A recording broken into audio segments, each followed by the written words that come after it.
Welcome. My name is Darla. I'm going to show you how to create your court papers using an OCAP interview. You used an email address to set up your account. Be sure you check this email inbox often during your case. You may receive important information from the court or from the other party. You will also use your email address if you need to reset your password or username. When you log in, you'll be on the home screen. All the available interviews are here under Start New Interview. You click on the name of the interview to start. If you aren't sure which interview to use, hold your mouse over the link. You'll see a description of what the interview is used for. As you work on your court papers, you will likely need to save your interview and continue working on it later. You may also need to log in again to create the rest of your documents. When you log back in, you will see your interview over here under My Interviews. Be careful to only work in one interview at a time. If you accidentally open another one, you can delete it, but be careful not to delete your working copy. Once it is deleted, we can't retrieve it for you. I gave my interview a nickname next to the word description. This is how I will always know it's my working copy.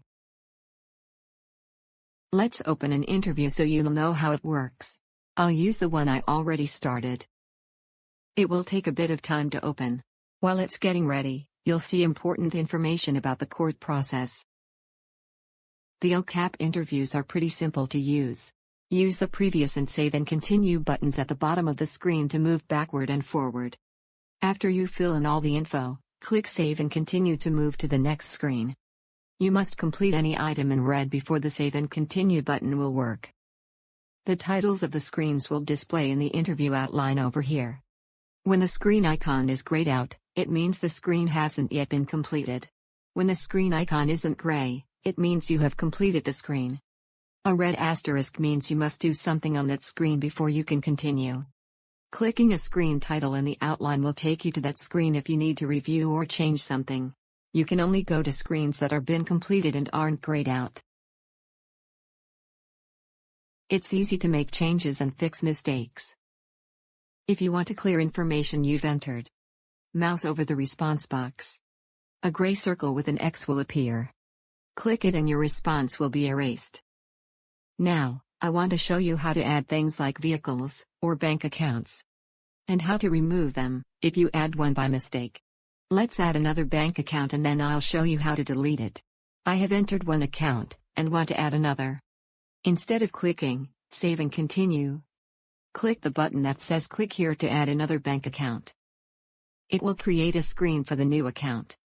Now, I can add the info. When I'm done, I can click the bar to add a third account. Or I can click Save and Continue to go to the next section.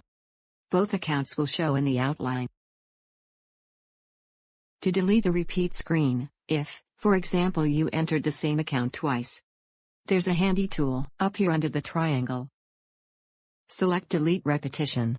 It will erase the screen you're on. This works for all screens where you enter multiple things. Debts, accounts, vehicles, properties. They all work the same way. Here's a really important thing. Your interview will time out after 20 minutes of no activity, if you get called away while you are completing your interview. Or if you need to stop to find some information, click the Save and Exit button. When you log back in, you can pick up where you left off.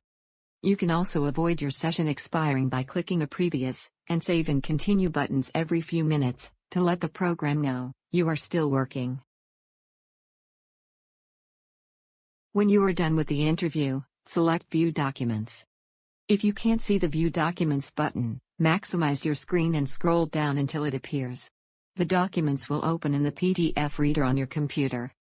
Review your documents carefully. If you see anything like this, it's possible you didn't complete all the information. For example, if you completed a divorce interview, go back and make sure you entered the information for all assets and debts you indicated were at issue in your divorce. If you are unable to resolve the problem, send us an email at ocap@utcourts.gov.